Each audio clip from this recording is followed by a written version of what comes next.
Hey there, family. It's your sisters, Kay and Shyla, and we are so excited to be bringing you the topic today, one of our favorite subjects, the inner roommate. Ooh, if you have an inner sis in your head, or maybe an inner bro who's sometimes constructive but sometimes destructive, join the club. We're all here together, and today we're tackling that subject. So get ready, buckle up, and tune in because this is going to be a great episode of the Kay and Shi Show.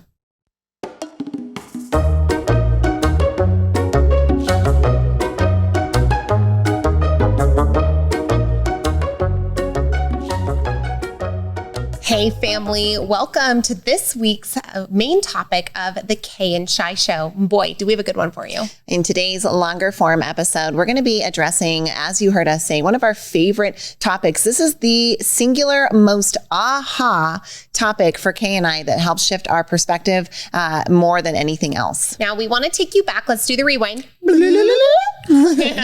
Rewind back to 2019 when Shyla and I encountered a work called The Untethered Soul by an author named Michael Singer. And we're going to dive deep into that into one of the minisodes this week. But back in 2019, we both encountered this work. Actually, Shyla encountered it first and then came to me and said, "Oh my God, you have to read it." And I did. And it was absolutely life-changing. Well, it was one of those things, too, where I was watching a podcast episode from Tony Robbins' podcast on YouTube, and I don't normally watch those, but I just clicked onto it and heard him and Sage recommending this book, The Untethered Soul, and they said that they've given it to everyone they care about for the past following Christmases. And I thought, if this is a book that's good enough for the Robbins to give away, then this is definitely a book that is worth reading and listening to. And as Kay said, we'll dive more into that book in one of our minisodes later this week. But what the biggest takeaway for us is that can be boiled down into the statement, you are not the voice inside your head.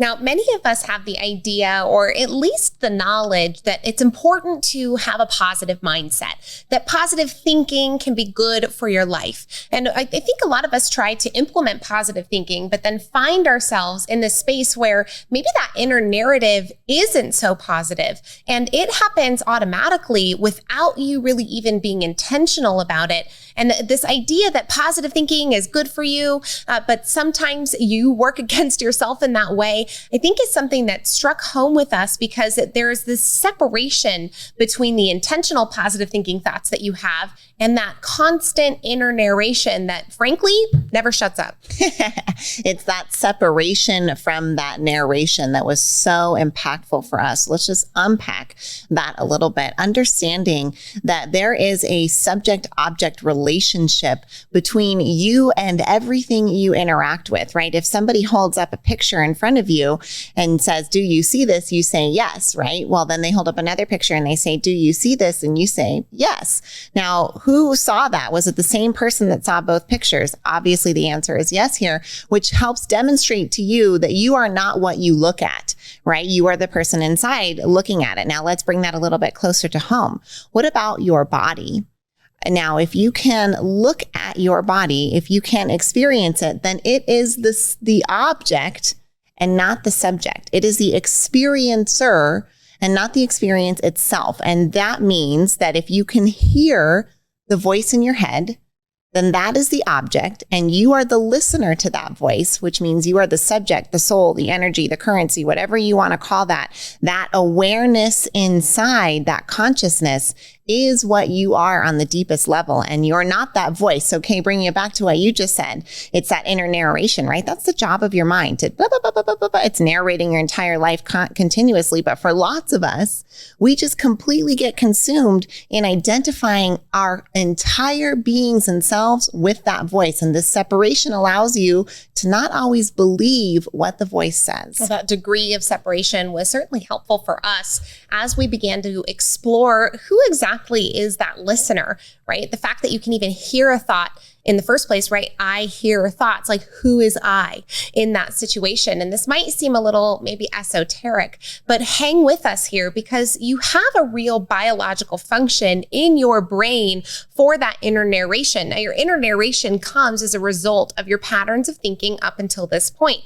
Now, you have established patterns of thinking because over time, you gained responses to the outside world around you, particularly responses to pain and responses to pleasure. You tried something out as a kid. Maybe you got up on your bike for the first time and you fell right off. Well, you had an inner narration or an inner monologue that probably established at that time, either I'm the type of person who gets back on the bike and tries again, or I'm the type of person who backs down. And then your voice goes ahead and narrates in that theme for just about the rest of your life. Oh my gosh, this is such an intricate subject and it's simple, but kind of complex. And so hoping that we can just belabor it a little bit so that it is clear, because it is so impactful, that separation, that ability to understand that narration is a function of your mind, right? If we think about how the brain developed, it developed those lizard brains first, right? Fight, flight, or freeze, those responses to your nature and to your circumstances and your experience and what's coming in from outside. Then we get the frontal lobe that develops later. And with that comes language. Well, of course, if we're going to articulate outside externally, then our mind is going to develop that skill on the inside, which means it's doing its job. It's just articulating a narration to you based on what you've told your brain, what your preferences are and what the outcomes are that you want. Obviously, very helpful in a hunter-gatherer type society, but in modern society, that voice goes into overdrive, trying to protect us from the things we've told it are going to hurt us, that are harmful, that we want to avoid. And so it constructs all of these mental gymnastics and apparatus around us so that we can do our best to craft the inside world to make us feel the best. And so that our voice, while not always constructive, is always trying to help us. What we know about that safe inner world, and that many people have heard it referred to, is that this is the comfort zone, right? And what do we know about growth? Well, growth happens outside that comfort zone. So if you're the type of person, like your sisters here, that love to intentionally grow, then you are purposefully seeking experiences outside your comfort zone. But here's the thing. Your inner narration's job is to keep you comfortable. It's its literal job. And so it will do all kinds of really tricky things to get you to not venture out beyond that comfort zone. And it's really subtle and covert when it's happening. And because it's been happening your whole life, sometimes we don't even realize that it's going on. Right. And if whatever you've seen modeled for you or whatever got you the result that you were looking for as a kid can then be adapted as to a belief system or a thinking pattern that if you're not conscious of it, you can just push play on it for the rest of your life, right? Someone cuts you off in traffic and you always saw your dad getting frustrated and mad at that person. And now that situation happens to you and you push play on that inner voice inside of you that says, that jerk, I can't believe it, the nerve of that person. And you vocalize it. And now you've created that experience for yourself. Even though there's other alternatives for how to react in that situation, you decided that was how you were going to react to that situation. And then you continue to push play on that narrative over and over in your head. And maybe you love your narrative. Honestly, me and my voice have a pretty good relationship at this point. Like it's my cheerleader, it's my best friend. And we're going to talk about some of the ways that you can do that and mold your voice as well. But first, starting with this awareness piece that you don't have to identify with the voice and you don't have to listen to it always, helps open up those possibilities of other approaches. Before we get into the steps that you can take to help that inner critic become your inner cheerleader, we do want to just identify that there are 4 ways that your inner narration shows up in your mind. Now, these come in the form of inner speech. You've heard us talk a lot about that inner communication, inner narration, inner seeing, your imagination, the ability to conjure up pictures. This comes in your emotions, right? You feel and you sense emotions. That comes through your brain through a chemical soup that happens when you have sensory to the outside world. And then sensory awareness, right? I'm hungry is a sensation that your brain is processing. Now that might come forward in the view of a narrative, the voice in the head saying I'm hungry, or it might come forward in the form of a picture, right? A sensory awareness causes some form of reaction in your brain that then leads you to take an action. But you are experiencing these 4 things all the time. Some researchers even say up to 4,000 times per minute. which is insane. This research was blowing us away. Think about what you hear in this 4,000 words per minute, according to one study, is how much we talk to ourselves. Now, in comparison, the American president's State of the Union address usually is about 6,000 words and lasts more than an hour. So that voice inside your head can talk so fast and process so many thought patterns that we're not even consciously aware of all of them. But what we are consciously aware of is that experience of those four categories that Kay just went over, what some of those words are saying, what that feeling is inside of our body, what that sensory adaptation is. And with those things, then we kind of amalgamate and put together what we say is our identity, but realizing that we don't have to be that and that there's awareness around how we can shift our consciousness is what we want to shift into next after we hear a quick word from our sponsors.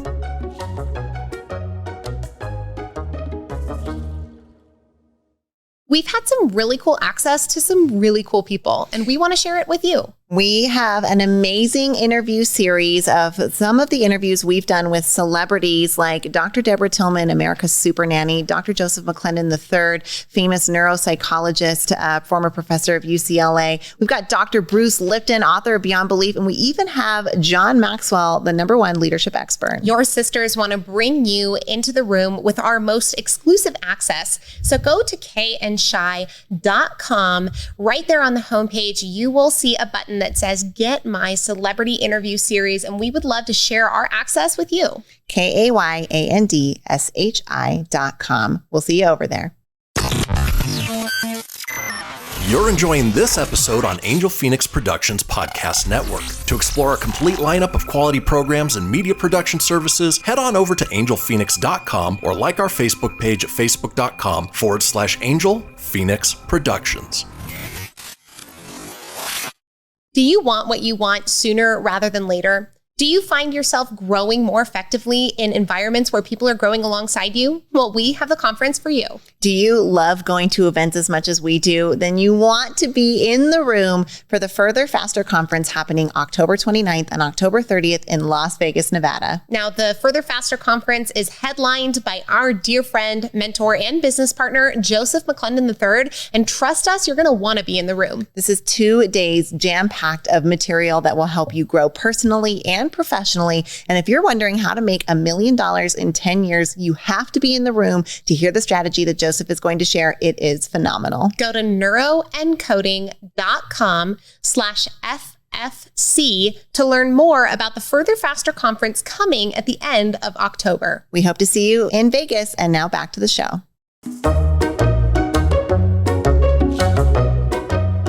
All right, friends, family, and your inner roommates, listen up because we have some tools for you. We are excited to share with you a little bit more about this inner roommate situation. Now, we like this idea of picturing it as an inner roommate because it helps you, again, gain some of that separation from the voice inside your head, but also starts to put some of the power back into your hands, puts that driver's wheel back into your hands and stops you from necessarily always letting that voice, that default protection narration, jump in the captain's seat and take the wheel. In fact, we were at a women's conference once speaking. We had an amazing session. We taught about the inner voice, and the ladies at the event created this, the bee in the attic, right? You've got this crazy bee up in the attic who sometimes isn't so nice to you, but comes down every once in a while with a plate of cookies. Well, let's talk about how to get that in line and help, again, turn that inner critic into your inner cheerleader. Right. So that inner roommate, if you think about it, that inner critic sometimes, when we personify it in this way and gain that separation, we can see that if this person existed on the outside, can you imagine someone talking to you in real life the way your voice talks to you? You wouldn't keep them around. You wouldn't. You would call them absolutely insane and be like, excuse me, do not talk about my daughter, my spouse, my community, myself in that way, right? You think about somebody's supposed to call or text you and it's 5, 10, 15, 30, an hour later and they still haven't. What has that voice done inside of your head? Oh, all of the stories it has spun can often be so painful, so stressful, such a struggle and a challenge that then the hour goes by and you get the text, oh my gosh, I'm so sorry. I took a quick nap. I fell asleep. I'm ready if you're ready. And all of a sudden your inner roommate goes, oh, good. Never mind. I knew I always loved them. Like, B, you just put me through an hour of heck. HE hockey sticks for no reason. So why do we then just give all of the power right back to that voice? In a situation like that, it can be easy to see, but it does get very tricky, which is why I'm so glad we found some of these ways to gain that separation and better personify that inner critic. Right. Well, the present moment is really all we have, right? The future doesn't necessarily exist and the past has already gone away. And so when you're allowing your inner voice to steal your inner joy, it can take and suck the joy out of your very existence and your life. And so it's really important to understand the separation and then start putting some boundaries in place, right? If you have to listen to a voice talk or watch a movie play in your mind, would it be better if maybe you had a little bit of a say in what gets played and what gets said, or maybe even just work in a more constructive direction for you? Because I know, like you said, Shai, sometimes like my inner voice is not so nice.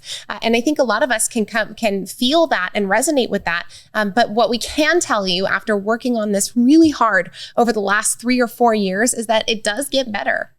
Right. Well, if I'm not the voice, then what am I? I'm that soul. I'm that consciousness. I'm that ability to choose what I focus on. And not always, right? Because consciousness is going to get distracted. Like the smell of coffee. Oh, that just brings in my consciousness like that. Like I'm going to smell it, whatever I was thinking about, boop, that smell of coffee, right? This happens to us all the time. This is totally natural. Your consciousness should be immersed in the present moment, but it often gets distracted by what the voice is saying or the narrative that it's bringing forward. And that can be really difficult. So getting that degree of separation helps us. And one of the things that we've heard a lot of experts in this field talk about is giving this voice a name or being able to give it some kind of personification that allows you to, again, gain more distance from that, because you do have control over it once you bring that awareness to it, right? Sometimes it's going to go derail, but once you bring awareness to it and you go, whoa, I'm not liking this narrative. Now you can decide if you can shift focus, if you can replace what it's saying, if you can flip it into something different. You've got a couple of options, but understanding that you do have control over it is step one. Because think about this right now. Can you say hello inside of your head? Scream it. You can't, right? Of course you can, because you have control over what that voice says when you have conscious awareness of it. And that's the point that's bringing us back into that present moment and giving us that control. So you have this option to, once you have the separation, to kind of play some games, right? And you get to play games with this inner voice. If the inner voice is being mean to you, maybe try hearing that inner voice in a silly voice. I don't know why what's coming forward for me is like Krusty the Clown from The Simpsons, but being like, you just really look terrible in that dress, right? And having that kind of funny something that comes forward so that you take the voice less seriously over time, which helps to not reinforce those neural pathways that then get you to believe what that voice says if that voice is being non-constructive. One of the best tools that we've got in our toolbox is to, again, once you have that separation, start to interrogate that voice a little bit. I'm not going to let you in here with all of your sass and your angry messaging or your automatic patterns that don't serve me. What I'm going to do is start questioning when that voice comes forward, when I feel emotion stirring inside me that I don't like, and say, you know what? Is what the voice saying right now true? Like, is it really, really true? 100%. Like, do I know that it is absolutely true what this voice is saying? And if there's even a shred of doubt inside of you, you have an opening into maybe a more constructive line of thinking. Well, what I love that you're touching on there, Kay, is that the piece that's called The Work, and it's from a book called Loving What Is. You've probably heard of it. It's one of the personal growth and development classics by Byron Katie. And one of the, actually 2 of the 4 questions that you ask yourself revolve around the truthfulness and honesty of what you are believing or thinking to yourself. So asking that question, is this true? Is it really true? And can I know that it's true? When you start to interrogate the voice like that, or even just bring the curiosity forward to what those assumptions are that are being presented to you, often you can diffuse the situation completely. Or you can say, right, like if the voice says to you, like, you are the ugliest person in the world, like, is that true? Like, yes. Well, is that really true? Do you have a way to objectively know that that's true, right? I'm just being curious with that voice. Does it have to determine whatever the reality is and that's the say in it? No. And that's what's so beautiful. That's what's so empowering, I think, about this lesson, Kay, for us. And we were like, oh, okay, there's not just quiet the voice, right? Just meditate hard enough and the voice will be quiet. It's not going to happen. Nope. At least not in today's modern world. For most of us, that's pretty impossible. But is there a way to direct the voice? Is there a way to diffuse the voice? voice? Is there a way to empower and embrace the voice that helps us grow? I think is really the transformative piece here. Now, I want to just bring up a bit of a transformative voice example where very recently we found that actually one of Shyla's voices was being quite critical, and instead we helped consciously turn that voice into a cheerleader. So we were at a conference and we kept noticing that everyone around the table was sitting like this. Slouching, for those of you listening, super slouching. Like back, so like Hunch. C curve, hunching, like at the neck forward, the biggest slouch that you can possibly imagine. That's what was going on. And Shai, it was so interesting to hear. You had like a verbal reflection where you literally said out loud, gosh, Shyla, like, can't you just sit up straight? And then you said, that's not very constructive. I want to try a different approach. I've been really working on my posture, and more so than just trying to work on my posture, I've been noticing, and that's what step one is in all of these spiritual paths. Just notice who's noticing. I've been noticing that my voice inside, when I catch myself slouching, goes, oh my gosh, you pig, you lazy slouch, put your shoulders back. It's not that hard. It's like being super critical. And instead, what we've learned through this research, what we've learned through the neuroscience, yeah, that's real constructive. What we've learned through neuroscience and through our spiritual teachings is that is not a way to reinforce the behavior that you want. As soon as you find what it is that you want to correct and then you correct it to get down on yourself about it, that's not a way to reinforce patterns. The way to reinforce patterns is to celebrate when you catch yourself, and then to pat yourself on the back and do that every single time you catch yourself. So I've been flipping the script, and I vocalized that at this conference when I noticed I was slouching, and I was like, oh, come on, Shai, sit up straight, pull those shoulders back. It's not that hard. And then I said, I don't want to vocalize like that anymore. You know what? Way to go, Shai. Way to catch that posture. I'm so proud of you to pull those shoulders back. That's how we stand, proud and tall. And doesn't that just feel better? Like the energetic signature of an interaction with yourself like that just feels better. You know what was so cool about that too, Shai, was that as you had vocalized it out loud and vocalized the shift, we all ended up starting finding ourselves in that hunched over position and saying, oh my gosh, Kay, way to go. You caught yourself. Now's your opportunity to straighten up. And then we even got to start holding each other accountable in a really playful and fun way. When we would notice that the other would start hunching, we would be like, oh my gosh, Shai, way to go. I'm recognizing you right now. And then we would shift into that higher posture. So lots of cool ways that this manifests into a better internal experience for you in the moment, because when it comes down to it, it's about creating a more joyful and peaceful present moment so that you have better days and ultimately a better life. Now, upcoming this week, we've got all kinds of fun things for you, like another grab bag of tools and tricks that you can use, and maybe some dimensions to the voice that you haven't considered yet. So we hope you've enjoyed this long form episode. Make sure you tune in the rest of the week for all of the minisodes and bite-sized snacks that will help illuminate more on this subject of the inner voice. Thanks, everybody. Remember, this is coming at you with love from your sisters, Kay and Shai.